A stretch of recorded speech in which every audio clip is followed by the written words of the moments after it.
So ఇది ఈ division వారీగా మీకు ఇచ్చిన రిపోర్టు బస్తీలలో డివిజన్ వారీగా మీకు చెప్పడం జరిగింది.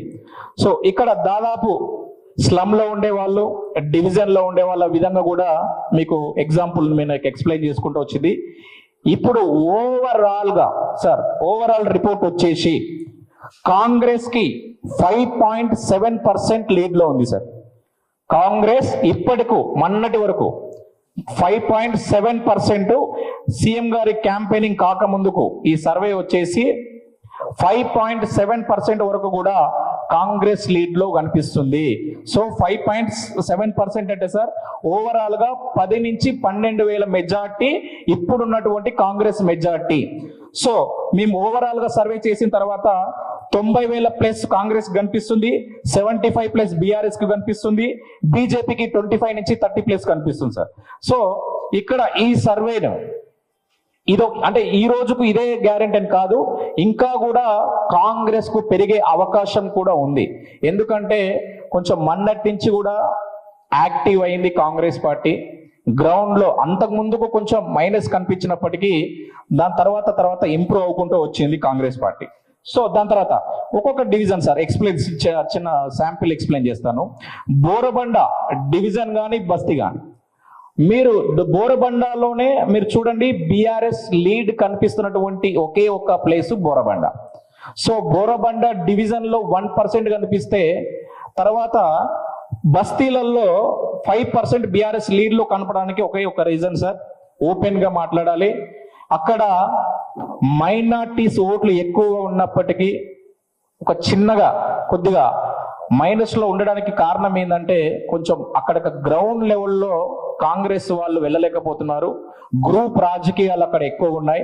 కాంగ్రెస్ లోనే అక్కడ కొద్దిగా అక్కడ కార్పొరేటర్లు కానీ తర్వాత టీం కానీ కొంచెం వర్గ రాజకీయాలు ఉండడం వల్ల అయింది. సో అంతకు ముందుకు సార్ బోరబండ డివిజన్ ముఖ్యమంత్రి గారు రాకముందుకు క్యాంపెయినింగ్ చేయక ముందుకు 7%, 6% లీడ్ లో కనిపించుండే మాకు అంతకు ముందుకు. సో మన యూసుఫ్ కూడా సీఎం గారి క్యాంపెయినింగ్ జరిగిన తర్వాత 1% లీడ్ లోకి వచ్చింది కాంగ్రెస్. అంటే 5% తగ్గిపోయింది. బీఆర్ఎస్ కు 5-6% తగ్గిపోయి కాంగ్రెస్ కొంచెం మంచి మెజార్టీ బోరబండలో కొంచెం పెరుగుకుంటూ వస్తుంది. సో క్యాంపెయినింగ్ అనేది చాలా ఇంపార్టెంట్, సీరియస్ క్యాంపెయినింగ్ జరుగుతుంది అక్కడ. నెక్స్ట్ అదే విధంగా బోరబండలో చూసినట్టయితే మెయిన్ ఏంటంటే సార్ అక్కడ మీకు తెలుసు కొద్దిగా హైడ్రాకి సంబంధించినటువంటి బాధితులు ఉన్నారు. సో హైడ్రా బాధితుల్ని ఇంకా కాంగ్రెస్ వాళ్ళ దగ్గరికి వెళ్ళి చాలా వాళ్ళు పాజిటివ్ గానే ఉన్నారు, కొంతమంది బాగా నెగిటివ్ క్రియేట్ చేస్తున్నారు. సో నెగిటివ్ ని క్రియేట్ చేయకుండా వాళ్ళ దగ్గరికి వెళ్ళి వాళ్ళకు ఒక భరోసా కల్పించి వాళ్ళతో మాట్లాడినట్లయితే ఇంకా అక్కడ కాంగ్రెస్ పార్టీ లీడ్ పెరిగే అవకాశం ఉంటుంది. ఎందుకంటే అక్కడ బీఆర్ఎస్ లీడ్ లో ఉంది కాబట్టి దాన్ని కాంగ్రెస్ పార్టీ లీడ్ లోకి తీసుకురావాలనుకుంటే అక్కడ మాట్లాడడం జరుగుతుంది. 7 డివిజన్లు చూసాం. 7 డివిజన్ లో గడిచిన ఓట్ బ్యాంకింగ్ ఎలా ఉంది, ఈ రోజు ఈ క్షణానికి ఇప్పటి వరకు ఎలా ఉంది ఓట్ బ్యాంకింగ్ అనేది మీకు క్షుణ్ణంగా ఎక్స్ప్లెయిన్ చేయడం జరిగింది.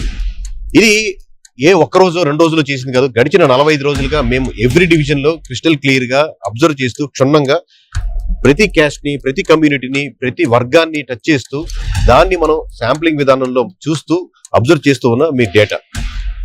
ఎందుకు మరి కొన్ని డివిజన్స్ లో మీకు చాలా డిఫరెన్స్ కనపడుతుంది అనేది మీకు ఒక డౌట్.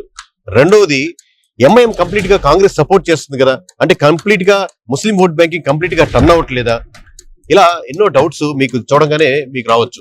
లేదా మాగంటి సునీత గారిని చూసి ఓట్లు పడుతున్నాయా కొన్ని డివిజన్ లో, లేదా నవీన్ యాదవ్ గారిని చూసి ఓట్లు పడుతున్నాయా కొన్ని డివిజన్ లో అనేది ఉంటాయి. ఓవరాల్ గా చూస్తే ఒక్కొక్క డివిజన్ కి ఒక్కొక్క కథ, ఒక్కొక్క హిస్టరీ ఉంది. ఓవరాల్ గా ఎంఐఎం కంప్లీట్ గా కాంగ్రెస్ సపోర్ట్ చేస్తున్నప్పటికీ కూడా ఓవరాల్ గా ముస్లింస్ అంటే మైనారిటీ వర్గంలో ఇక్కడ ప్రధానంగా మోర్ దాన్ 1,00,000 ఓట్లు ఉన్నటువంటి ముస్లింస్ వర్గాల్లో ఎక్కువ శాతం బీఆర్ఎస్ కి షిఫ్ట్ అవుతున్నారు. మోర్ దెన్ 50% అనేది మీకు డీటెయిల్స్ చూపిస్తాం ఎంత పర్సెంట్ అనేది. బట్ మోరల్ గా మోర్ దెన్ 50% బీఆర్ఎస్ కి షిఫ్ట్ అవుతున్నారు. అంటే ఇంతకుముందు కాంగ్రెస్ కో లేదా ఎంఐఎం కో స్ట్రాంగ్ గా నిలబడ్డ కమ్యూనిటీస్ కు ఒకటి షిఫ్ట్ అవడం కారణం. రెండవది కొన్ని డివిజన్స్ లో ఖచ్చితంగా కాంగ్రెస్ ఎందుకు బలంగా కనపడుతుందంటే, ఫర్ ఎగ్జాంపుల్ మీకు రెహమత్ నగర్ గానీ యూసఫ్ గూడ గానీ స్ట్రాంగ్ గా హోల్డ్ చేసుకోగలుగుతుంది, దానికంటే ఇంతకుముందు కంటే ముందుకు వెళ్ళగలుగుతుంది.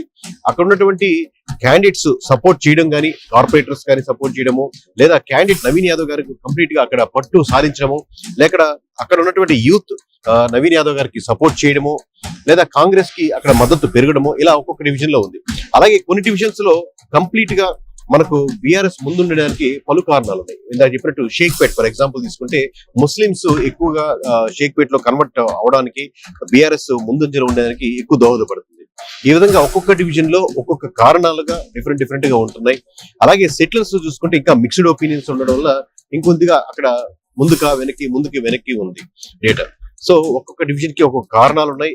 కానీ ఓవరాల్ గా చూసుకుంటే అలాగే at the same time Gopinath గారు 3 సార్లు ఇక్కడ కంటిన్యూస్ గెలవడంతో చాలా మందితో పర్సనల్ గా ఉన్న ర్యాపో గానీ, ఇంకోటి కంపారిటివ్లీ కాంగ్రెస్ క్యాండిడేట్ తో పోలిస్తే 1 మంత్ ముందే ఇక్కడ ప్రచారంలో ముందుకెళ్ళడం, ఇక్కడ కాంగ్రెస్ చేసిన మిస్టేక్ ఏముందో నవీన్ యాదవ్ గారు రైట్ పర్సన్ అప్పటికి కూడా డిలే చేయడం వల్ల చాలా ఓట్ బ్యాంకింగ్ కోల్పోయింది. అలాగే కాంగ్రెస్ ఇవ్వని పథకాలు కోల్పోయినటువంటి ఓట్ బ్యాంకింగ్ కంప్లీట్ గా బీఆర్ఎస్ కి టర్న్ అవుతుంది.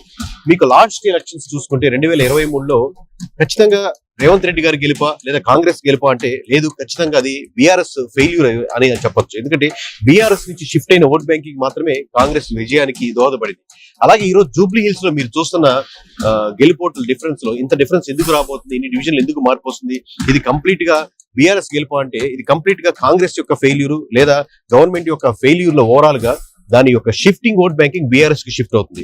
ఇలా ఒక్కొక్క డివిజన్ కి ఒక్కొక్క స్టోరీ ఉంది, ఒక్కొక్క రీజన్స్ ఉన్నాయి, ఒక్కొక్క క్యాస్ట్ కి ఒక్కొక్క రిలీజన్ కి వెనకాల ఒక్కొక్క స్టోరీ ఉన్నాయి.